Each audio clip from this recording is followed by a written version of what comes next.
नमस्कार, आप देख रहे हैं भारत तक। मैं हूं आपके साथ अजीत। हम आज़ादी के अमृत महोत्सव के अवसर पर हम आपको एक खास सीरीज के माध्यम से अलग अलग विषयों के बारे में बता रहे हैं। आज हम आपको बताने वाले हैं भारत के राजनयिक संबंधों में कि आखिर बीते 75 सालों में भारत के राजनयिक संबंध किन किन देशों से कैसे रहे, किन मसलों पर भारत का स्टैंड क्या रहा। और अगर हम राजनयिक संबंधों के दृष्टिकोण से बात करें तो आज भारत कहाँ है। हमारे साथ चर्चा करने के लिए डॉक्टर स्वास्थी राव मौजूद है हमारे साथ। मैम, बहुत बहुत स्वागत है आपका। क्योंकि हम राजनयिक संबंधों के बारे में बात कर रहे हैं, तो मैम आपको क्या लगता है कि 75 साल के बाद कहाँ देखती हैं आप भारत को? देखिए मैं कहूँगी कि ये बड़ा दिलचस्प टॉपिक है, क्योंकि 75 साल में आपको अगर ऐसे बड़े परिप्रेक्ष्य में देखें तो ये छोटा वक्त लगता है, लेकिन 75 साल में हमने दुनिया में एक बहुत बड़ा लंबा एक सफर जो है वो पूरा किया है, और स्पेशली अपनी डिप्लोमेटिक आउटरीच को लेकर। देखिए, एक चीज हमें पहले एट द आउटसेट समझनी चाहिए कि जिस चीज को हम डिप्लोमेटिक आउटरीच कहते हैं उसके दो पक्ष होते हैं। एक तो पक्ष हो गया जिसको बिल्कुल ही फॉर्मल टाइज कहते हैं, कि जैसे कोई और देश है, उस देश के साथ हमने एक समझौता किया, हमने कहा कि भाई हम डिप्लोमेटिकली आपके देश के अस्तित्व को, उसकी सॉवरेनिटी को, संप्रभुता को मानते हैं, बात खत्म। एक तो ये भी तरीका होता है। दूसरा तरीका ये होता है कि इसके आगे बढ़कर उस पर्टिकुलर देश से या उस पर्टिकुलर रीजन से अपने फॉरेन पॉलिसी के कन्वर्जेंसेस को तलाश करके एक प्रोएक्टिव तरीके से अपने संबंधों में प्रगाढ़ता लाना। ये एक अलग चीज होती है। तो डिप्लोमेटिक आउटरीच का माने केवल ये नहीं है कि अगर दुनिया में 182 कंट्रीज है, 190 कंट्रीज हैं, तो हम कोई ऐसा ग्राफ बनाएं कि हमने कम से कम उसमें से हमने 99% कंट्रीज के साथ डिप्लोमेटिक आउटरीच एस्टैब्लिश कर ली। ये अपने आप में सिर्फ एक मार्कर है। इससे ज्यादा इंपॉर्टेंट मार्कर ये है कि उस डिप्लोमेटिक आउटरीच के बाद हमने अपने कॉमन फॉरेन पॉलिसी ऑब्जेक्टिव्स को प्राप्त करने में कौन से कदम उठाए, कौन से मल्टीलैटरल इंस्टीट्यूशंस को ज्वाइन किया, हमारी जो फिलॉसफी थी वो क्या थी, एटसेट्रा। तो इस वजह से मैं आपसे कह रही थी कि भारत को ऐसे समझने में हमें थोड़ा सा ये समझना चाहिए कि जब हम 1947 में आजाद हुए तो हमारा उस वक्त क्या वर्ल्ड व्यू था दुनिया को लेकर। और अगर बहुत शॉर्ट में मैं आपको बताऊं तो उस वक्त हमारा दुनिया को लेकर जो वर्ल्ड व्यू था उसको बहुत आसानी से समझा ये जा सकता है कि हमने 1947 में आजाद होने के बाद सबसे पहले तो कॉमनवेल्थ ऑफ नेशंस को ज्वाइन कर लिया, और उसके बाद फिर हमने जितने जो नए नए हो रहे थे, जहां जहां से जो नए नए देश आजाद हो रहे थे पूरी दुनिया में, उनको हमने अपना सपोर्ट देना शुरू किया। उसके अलावा तो ये तो एक चीज हो गई कि भारत ने ये क्लियर किया कि हमारा जो सपोर्ट है वो हमारे जैसे नए नए आजाद देशों के प्रति एक हमारी कटिबद्धता है, पहली चीज। दूसरी चीज हमें कहाँ दिखती है भारत की जो फॉरेन पॉलिसी में एक जो दृष्टिकोण है वो हमें दिखता है पंचशील। और पंचशील का जो सिद्धांत है वो हमें चाइना के साथ जो हमारा, चीन के साथ जो हमारे संबंध थे, हालांकि वो फेल कर गया आप कह सकते हैं क्योंकि 1962 में वॉर हुई वगैरह, लेकिन चाइना के साथ अपने संबंधों को पंडित नेहरू ने किस नजरिए से देखा और पंचशील के सिद्धांत में पीसफुल कोएग्जिस्टेंस का जो आइडिया था वो लेकर आए। दूसरी चीज ये बहुत इंपॉर्टेंट है। और तीसरी चीज है जिसका मतलब है गुट निरपेक्षता या नॉन अलाइनमेंट, कि 1947 के बाद स्पेशली सेकेंड वर्ल्ड वॉर खत्म होने के बाद, जो सेकेंड वर्ल्ड वॉर 19 जब खत्म हुई 45 में, उसके बाद जो पूरी की पूरी दुनिया दो गुटों में बट गई थी, एक यूएसए लेड और एक यूएसएसआर लेड, उसमें भारत और भारत जैसे ऐसे तमाम देश थे जो ये कह रहे थे कि नहीं, दुनिया को देखने का एक अलग मुख्तलिफ तरीका भी हो सकता है और वो गुट निरपेक्षता है। तो कहीं से एक तरीके से जो ग्लोबल साउथ है उसकी आवाज को एकजुट करना, उसमें भारत के पंडित नेहरू, गना के क्वावे नक्रुमा, मलेशिया या इंडोनेशिया के, आप इसे क्लियर कर लीजिएगा, जो लीडर थे वो जोसेफ टीटो, यूगोस्लाविया के लीडर, और इजिप्ट के कर्नल नासिर। तो इन सब लोगों ने मिलकर गुट निरपेक्षता की स्थापना करी। तो मेरे हिसाब से अगर आप हिंदुस्तान को एक बहुत ही यंग हिंदुस्तान को देखते हैं 1947 के बाद, तो बेसिकली ये तीन चीजें जो है वो हमारी डिप्लोमेटिक आउटरीच को कहीं ना कहीं परिभाषित करती हैं। कॉमनवेल्थ देशों को समर्थन, दूसरा मैंने कहा आपसे कि पंचशील का सिद्धांत, क्योंकि चाइना को हमें मैनेज करना था, और तीसरा गुट निरपेक्षता। अब जाहिर है कि ये वैसा नहीं रहा, ये चेंज हुआ। क्योंकि हमने चाइना के साथ अपने संबंधों में बहुत बड़ा फेलियर देखा पंडित नेहरू की पॉलिसीज में। फिर लाल बहादुर शास्त्री आए और उसके बाद बहुत तरीके से चेंज किया गया भारत के डिप्लोमेटिक पहलू को, फॉरेन आउटरीच को, फॉरेन जो रिलेशंस हैं उनको, उनके नजरिए को चेंज किया गया। और हमने देखा कि भारत जो है फिर 65 की वॉर में हमने कम बैक किया, बांग्लादेश ये पाकिस्तान के साथ भी, फिर 67 की वॉर में चाइना के साथ भी फिर एक वॉर हुई जिसमें हम विजयी हुए। फिर उसके बाद हमने देखा कि इस तरह की चीजों में चेंज आया। फिर इंदिरा गांधी के टाइम में और राजीव गांधी के टाइम में जमाना भी चेंज हो गया था, और उस समय तक जो हमारा नॉन अलाइनमेंट था वो सोवियत यूनियन की तरफ झुकाव हो हमारा हो गया था। तो ये एक तरह से मतलब झुकाव हो गया था, लेकिन हम फॉर्मली अभी भी नॉन अलाइंड थे। और सोवियत यूनियन की तरफ झुकाव के पीछे भी कारण ये था कि जो हमारा आर्च राइवल पाकिस्तान है उसको अमेरिका का समर्थन मिल रहा था उस तरफ। तो वहां पे उस हमने स्थिति में देखा कि हमारा जो डिफेंस प्रोक्योरमेंट था, हमारा मिलिट्री मॉडर्नाइजेशन था, वो कैसे सोवियत यूनियन उसमें एक बहुत बड़ा रोल निभाने लग गया, एटसेट्रा। लेकिन उसके बाद फिर एक निर्णायक मोड़ आता है जिसको हम कहते हैं कि कोल्ड वॉर का खात्मा या 1991 का दौर। 1991 के दौर के बाद दुनिया एक नए उसमें पहुंची, मतलब एक नए दौर में पहुंची। और 1991 के बाद तमाम ऐसे छोटे छोटे देश भी निकल कर आए, यूरोप के मानचित्र पे भी निकल कर आए, और हिंदुस्तान को भी। जैसे मैं आपको एक एग्जांपल देती हूँ, जैसे आप सुनते हैं आसियान कंट्रीज के बारे में। आसियान मतलब जो साउथ ईस्ट एशियन कंट्रीज है, 10 कंट्रीज है, फिलीपींस, मलेशिया, सिंगापुर, ब्रुनेई वगैरह, वियतनाम। तो इन देशों के साथ, ज्यादातर देशों के साथ हमारा जो डिप्लोमेटिक संबंध है ना, फॉर्मल डिप्लोमेटिक संबंध तो हमारा बहुत पहले ही हो गया था। 40 के दशक के अंत में भी हो गया था, 50 के दशक में भी हो गया था। लेकिन इनके साथ एक मीनिंगफुल तरीके का कोऑपरेशन हमारा 1992 में स्थापित हुआ, जब हम पहली बार इनके सेक्टोरल पार्टनर, डायलॉग पार्टनर बने। तो यही मैं आपको अंतर समझाने की कोशिश कर रही थी कि डिप्लोमेटिक आउटरीच का मतलब केवल एक पेपर पे साइन करना नहीं होता है। डिप्लोमेटिक आउटरीच का मतलब ये होता है कि उस पहले स्टेप के आगे जाकर फिर कैसे हम अपने फॉरेन पॉलिसी के तमाम कन्वर्जेंसेस को, यानी कि तमाम जो ऐसे जो पॉइंट्स हैं जो हमारे को एक विन विन सिचुएशन में लाते हैं, हमको एक म्यूचुअल बेनिफिट प्रदान करते हैं, दुनिया में एक आवाज बनके हम उभरते हैं, उन बिंदुओं पे काम करने की क्षमता को डेवलप करना। तो वो हमने फिर 1992 के बाद देखा, क्योंकि उस वक्त भारत खुद भी, आप याद करें, पीवी नरसिम्हा राव के गवर्नमेंट के बाद हमने बहुत सारे इकोनॉमिक चेंजेस वगैरह किए थे। फिर उसके बाद हम एक नए दौर में एंटर करते हैं, जब भारत अपने आप में एक उभरती हुई अर्थव्यवस्था बनकर आ रहा है। और अब भारत के सामने आज के दौर में अगर आए, क्योंकि हम 1947 से हमने शुरू किया, और आज के दौर में अगर हम आए तो आज के दौर में हम देखते हैं कि एक ऐसा आत्मविश्वास से परिपूर्ण भारत है जो दुनिया में अपनी पोजीशन को लेकर गौरवान्वित महसूस करता है, क्योंकि उसको पता है कि भारत ने कभी भी कहीं भी युद्ध की पहल नहीं करी, न्यूक्लियर वेपन्स की पहल नहीं करी। और एक ऐसे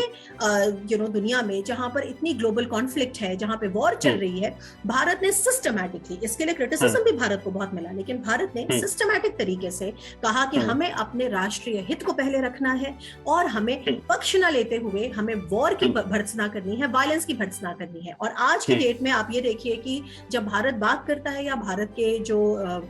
जो अग्रणी नेता है वो बात करते हैं, तो पूरी दुनिया सुनती है, क्योंकि हमारे पास इकोनॉमी है, हमारे पास इकोनॉमी ऑफ स्केल है, हमारे पास जो हमारा मैरिटाइम लोकेशन है वो ऐसा है कि इंडो पैसिफिक की पूरी स्ट्रैटेजी वो भारत पे कहीं ना कहीं निर्भर करती है। और at the same time Bharat के पास ये आत्मविश्वास है कि रशिया को सपोर्ट, मतलब रशिया हमारा पुराना पार्टनर है, इस बात को मतलब अंगीकार करते हुए और इस बात को आगे बढ़ाते हुए भी हम बहुत सारे ऐसे देश हैं जिनके तमाम सेपरेटिस्ट मूवमेंट हैं जिनको रशिया सपोर्ट करता है, लेकिन हम उन्हें सपोर्ट नहीं करते क्योंकि वो हमारी पॉलिसी के विरुद्ध है। तो ये जो आत्मविश्वास भारत का उभर कर आया है, इसमें डेफिनेटली एक बदलते हुए समय और बदलते हुए समय को की नब्ज को पहचानना जो हमारे लीडरशिप ने किया है, इसका एक रोल है डेफिनेटली। जी, तो मैम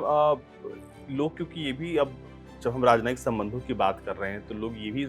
सवाल जो है लगातार गूगल पर लिखते हैं, सर्च करते हैं कि बीते 75 सालों में क्या कभी ऐसी कोई स्थिति आई जब भारत ने किसी देश के साथ अपने राजनयिक संबंधों को तोड़ दिया, खत्म कर दिया? राजनयिक संबंधों को तोड़ दिया, खत्म कर दिया, मुझे फौरन ऐसा नहीं ध्यान में आ रहा है, लेकिन ये मैं जरूर आपको बता सकती हूँ। मतलब ये आप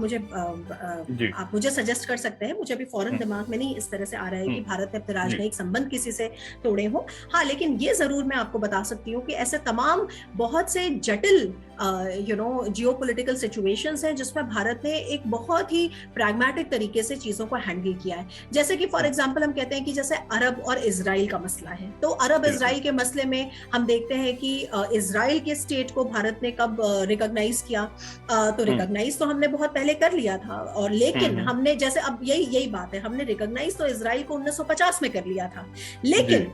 उसके बाद हमने ऑफिशियली रिकॉग्नाइज करने के बाद हमने तमाम दशकों तक हमने एक प्रो अरब पॉलिसी बना के रखी थी, और हमने फॉर्मली इजराइल के साथ रिलेशंस को एस्टैब्लिश कब किया, हमने कोल्ड वॉर के बाद किया 1992 में, जब हमने पहली बार तेल अवीव में अपनी एम्बेसी खोली। जी। तो ये चीज मैं आपको उस वक्त में समझाना चाह रही थी कि केवल रिकॉग्नाइज करना या डिप्लोमेटिक आउटरीच के अलावा एक फॉर्मल एम्बेसी खोलना, ये दोनों बातों में अंतर होता है। सिमिलरली अगर आप देखें जो स्टेट ऑफ पैलेस्टाइन है, तो इंडिया ने पहली बार स्टेट ऑफ पैलेस्टाइन को 1988 में रिकॉग्नाइज किया था, और India was one of the first countries to do it. अब देखिए ये क्या है कि ये जो दोनों स्टेट्स हैं, इन दोनों के बीच में कितना जटिल जियोपॉलिटिकल टेंशन चलता है, और इसके बावजूद हिंदुस्तान ने एक बहुत ही समझदारी के तरीके से अपनी मतलब जो पॉलिसी है वो उसको काफी हद तक एक तरीके से मैं कहूंगी कि ऑब्जेक्टिव बनाए रखने की कोशिश करी है। तो ये बात अलग है कि जो डिट्रैक्टर्स होते हैं या जो क्रिटिक्स होते हैं वो हर किसी चीज में कोई ना कोई क्रिटिसिज्म का पॉइंट जरूर निकाल के लाते हैं, लेकिन मेरी नजर में जितनी जटिलता है इन संबंधों में उसके मद्देनजर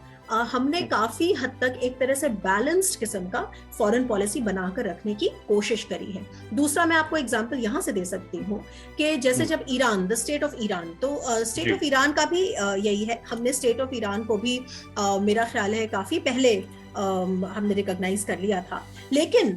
जो जैसे 1950 में ही हमने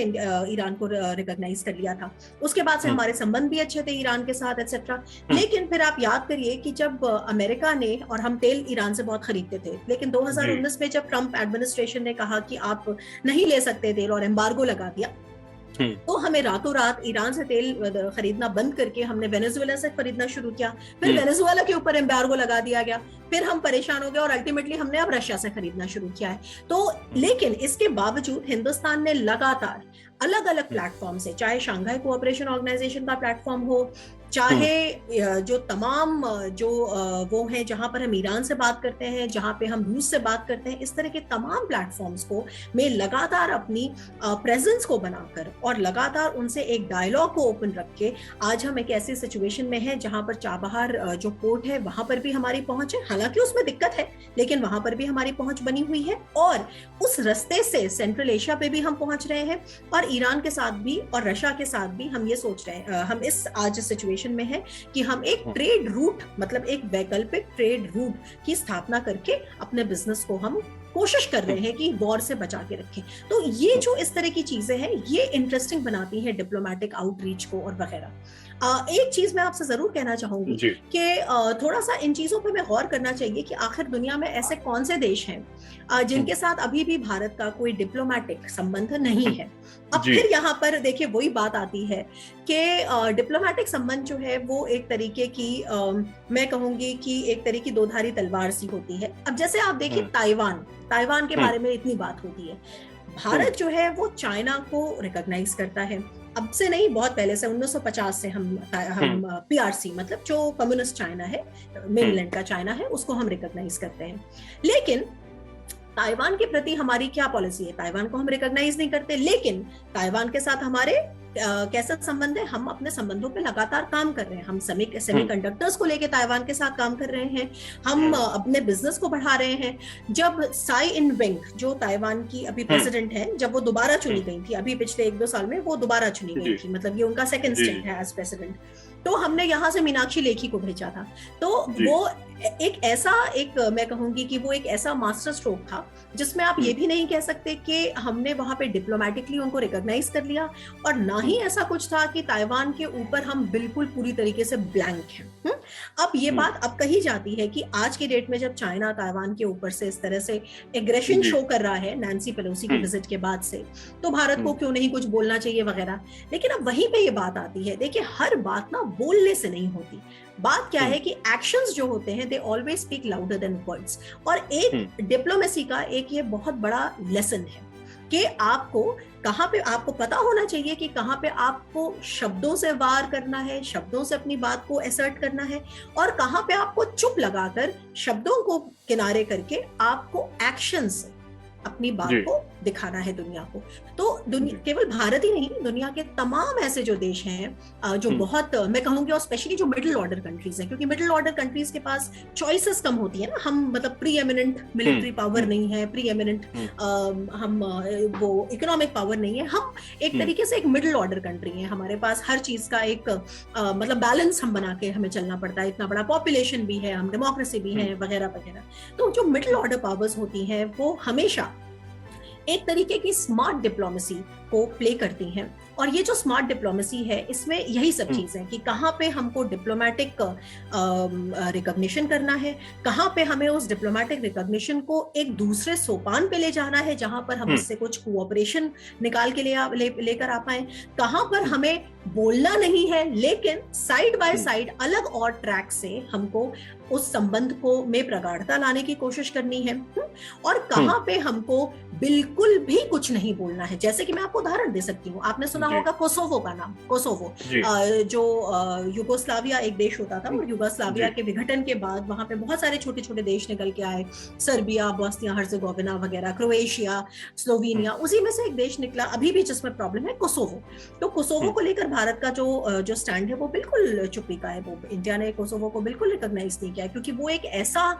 मसला है कि आप वहां पे जाएंगे और अगर कोई भी स्टैंड लेंगे तो फिर आपको बहुत सारे कॉन्फ्लिक्टिंग व्यूज को मैनेज करना पड़ेगा। सिमिलरली मैं आपको उदाहरण बता सकती हूँ कि जैसे जॉर्जिया में दो रीजन्स हैं, अबखाजिया और साउथ ओसेटिया, जो 2008 में रशिया ने जब अटैक किया था जॉर्जिया के ऊपर और ये दो रीजन्स ले लिए थे, तो इंडिया ने इनको बिल्कुल भी रिकॉग्नाइज नहीं किया है। सिमिलरली इस तरह के और भी, ताइवान एक रीजन है जिसको इंडिया ने रिकॉग्नाइज नहीं किया है अभी तक, अब इंडिया के डिप्लोमेटिक टाइज नहीं है। इसी तरह से जो नागोर्नो काराबाग का जो रीजन है वहां पे इंडिया के डिप्लोमेटिक टाइज नहीं है। सिमिलरली जो सहरावी अरब डेमोक्रेटिक रिपब्लिक SADR करके है, जिसने 1976 में इंडिपेंडेंस हुई थी, इंडिया ने उनको रिकॉग्नाइज किया था। आप मुझसे पूछ रहे थे ना कि कौन से ऐसे देश हैं जिनको इंडिया ने शुरू में रिकॉग्नाइज किया और बाद में वो कर दिया, तो 1985 से लेकर आई थिंक सन 2000 के आसपास का जो दशक था, तब तक इंडिया ने SADR को रिकॉग्नाइज किया था, उसके बाद से विड्रॉ कर दिया। सिमिलरली जो सोमालिया का एक ब्रेकअवे प्रोविंस है, सोमाली लैंड जिसको कहते हैं, इंडिया रिकॉग्नाइज नहीं करता। साउथ ओसेटिया मैंने आपको ऑलरेडी बता दिया, अबखाजिया को नहीं करता। तो इस तरह से करके दुनिया के बहुत सारे रीजन्स हैं। ट्रांसनीस्ट्रिया एक रीजन है, वहां एक छोटा सा कंट्री है यूक्रेन के नीचे, मोल्डोवा। तो मोल्डोवा में एक छोटा सा रीजन है ट्रांसनीस्ट्रिया, वो भी रशिया के द्वारा सेपरेटिस्ट जो मूवमेंट है वहां पे सपोर्ट किया जाता है, उसको भी इंडिया रिकॉग्नाइज नहीं करता। उन्होंने भी 1990 में अपनी इंडिपेंडेंस डिक्लेयर कर दी थी। तो मेरा कहने का मतलब है कि दुनिया में हमें हिंदुस्तान की डिप्लोमेटिक आउटरीच में ऐसे तमाम परम्यूटेशन कॉम्बिनेशंस दिखते हैं, लेकिन मैं आपसे अगर बिल्कुल अपनी बात को कंक्लूड करने के लिए कहूं, क्योंकि बहुत सारा इंफॉर्मेशन हमने डिस्कस किया है, तो ये हमें जरूर डेफिनेटली देखने को मिलता है कि इंडिया के कुछ पर्टिकुलर कमिटमेंट्स हैं दुनिया के सामने, जिनसे हम भारत के डिप्लोमेटिक जो बिहेवियर है उसको पहचान सकते हैं। मतलब उसकी कुछ विशेषताएं हैं, कुछ कैरेक्टरिस्टिक्स हैं। देखिए, पहली कैरेक्टरिस्टिक तो हमेशा ये है कि भारत जो है, it stands for a global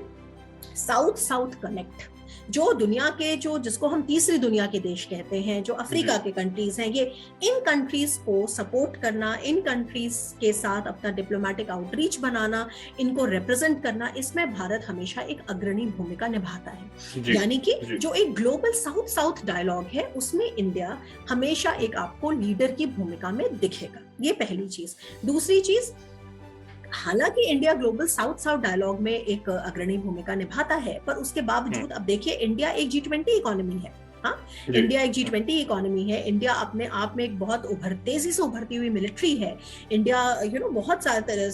तरह से अगर ऐसे हमारा जो इकोनॉमिक वो चलता रहा, और कोविड-19 में जो हमने विश्व गुरु का एक हमने जो मुजाहिरा किया, इन चीजों के मद्देनजर ऐसा ही नहीं है कि केवल ग्लोबल साउथ में हमारी पूछ है, ग्लोबल नॉर्थ भी हमारे साथ, मतलब जो दुनिया के सबसे डेवलप्ड देश हैं वो भी हमारे साथ लगातार अपनी आउटरीच बनाते दिखते हैं, चाहे वो अमेरिका हो, हमारा 2+2 डायलॉग है अमेरिका के साथ, चाहे वो जापान हो, चाहे वो यूरोपियन यूनियन के देश हो, चाहे वो यूके हो, फ्रांस, जर्मनी, आप सारे देशों में देखेंगे, नॉर्डिक कंट्रीज हो, तो ये सारे के सारे देशों में एक तरह की होड़ है कि हिंदुस्तान के साथ अपने संबंधों को बेहतर करें एटसेट्रा। अब इनको ही क्या, आप इजराइल को देखें, आप यूएई को देखें, अभी I2U2 करके एक नया मानचित्र पे आया है, वो क्या है, India, Israel and UAE and USA, they are coming together. तो मेरा कहने का मतलब है कि जो ग्लोबल, जो साउथ साउथ डायलॉग तो है ही, लेकिन जो ग्लोबल नॉर्थ है और ग्लोबल साउथ के बीच में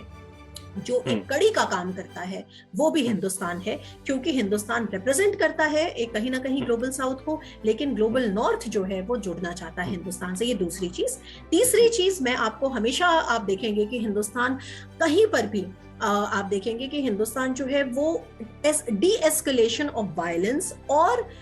जो कॉन्फ्लिक्ट रेजोल्यूशन के तमाम मॉडल्स हैं उनमें हिंदुस्तान की हमेशा बहुत पहुंच होती है। आप देखिए यूनाइटेड नेशंस, अब हमने केवल देशों की बात करी है ना, तो देशों की बात तो हमें समझ में आती है, लेकिन यूनाइटेड नेशंस में भी तो बहुत तरीके के रोल्स है ना, जो यूनाइटेड नेशंस जैसा जो ऑर्गेनाइजेशन है वो तमाम देशों से एक्सपेक्ट करता है। तो आप हिंदुस्तान को देखें, अगर यूनाइटेड नेशंस पीस कीपिंग जो फोर्स है, जो पूरी दुनिया में यूनाइटेड नेशंस की आर्मी है, अब आप क्रिटिसाइज कर सकते हैं कि अरे उसका कोई फायदा नहीं है, वो कॉन्फ्लिक्ट नहीं रोकती, लेकिन सच तो ये है कि वो भले ही कॉन्फ्लिक्ट ना रोक पाते हो क्योंकि वीटो पावर का प्रॉब्लम है और एटसेट्रा, लेकिन यही वो लोग हैं जो ऐसी कॉन्फ्लिक्ट सिचुएशंस में जाते हैं, लोगों को एड पहुंचाते हैं, लोगों को ह्यूमैनिटेरियन कॉरिडोर्स बनाते हैं। और आप देखिए, हिंदुस्तान एक ऐसा देश है जो बजट में भी कंट्रीब्यूट करता है यूनाइटेड नेशंस पीस कीपिंग के, और फोर्स भी देता है, और फौज मतलब भी भेजता है, यानी कि पर्सोनल्स भी भेजता है। और एक और बात, अभी तक जितने लोग यूनाइटेड नेशंस पीस कीपर्स में, जितने जो आर्मी के जो पर्सोनल है, उनका पुलिस पर्सोनल है,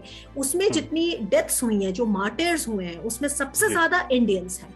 तो मेरा कहने का मतलब है कि दुनिया में हमारी आउटरीच केवल देशों के जरिए नहीं, देश तो है ही, हम मल्टीलैटरल ऑर्गेनाइजेशंस में हमारी पहुंच, हमारा रोल, इन सब पे निर्भर करता है। और एक भारत का जो पूरा एक जो व्यक्तित्व है दुनिया में, वो एक कहीं, वो डेफिनेटली एक रिस्पॉन्सिबल कंट्री का है, वो एक शांति प्रिय देश का है। आप ये कह सकते हैं कि इस इमेज में प्रॉब्लम है, हमारे यहाँ पे डोमेस्टिक इतना डिस्ट्रप्शन है, डिस्टर्बेंस है, वो हर देश की समस्या है। कोई देश दुनिया में ऐसा नहीं है जो लोकतांत्रिक हो और जहाँ पे ये प्रॉब्लम्स ना हो और इन प्रॉब्लम्स के बारे में चर्चा ना हो। हाँ, लेकिन उसके बावजूद हमारा जो व्यक्तित्व है दुनिया के पटल पर, वो एक ऐसे देश का है जो हमेशा एक तरीके का पॉजिटिव कॉन्ट्रीब्यूशन करना चाहता है। हिंदुस्तान की ये वाली जो मैं कहूंगी कि ये जो व्यक्तित्व है,